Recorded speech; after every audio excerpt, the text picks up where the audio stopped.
Pustahan tayo. Ano kaya nakikipusta?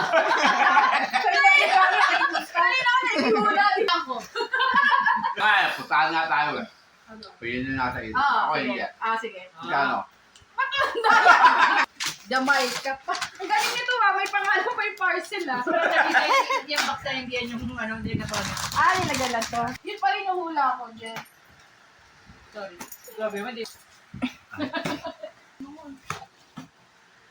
Portable. Diba? Diba tama? Oh, yung mahal nito. Kaya ko. May abang kami na sa Shopee. Sobrang walang sakyang buwis. Happy birthday. Thank you. Sabi. Go, bago mo muna yung doon. Aba, talagang may may.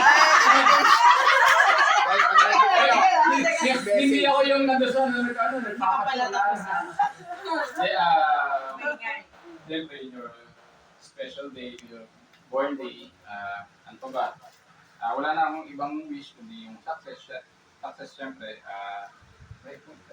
siyempre, long rapport tayo pagdadaan natin bilang mag-asawa. Siyempre, wish ko naman yung success mo. At siyempre, success natin. So, ayun lang. Okay lang naman lang, sabi ni Dad. Siyempre, alam ko naman si mama mo kay proud sa'yo. So, yun lang.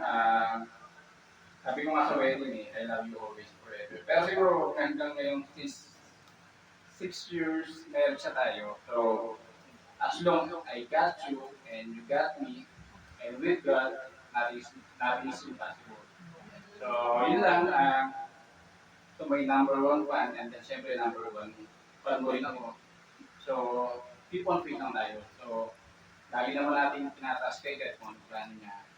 So, siguro may kanyang plano. May plano ka rin, may plano rin naman ako. Pero sabi ko nga as long as nagiging tumatagal, mas nagiging mas matibay tayo.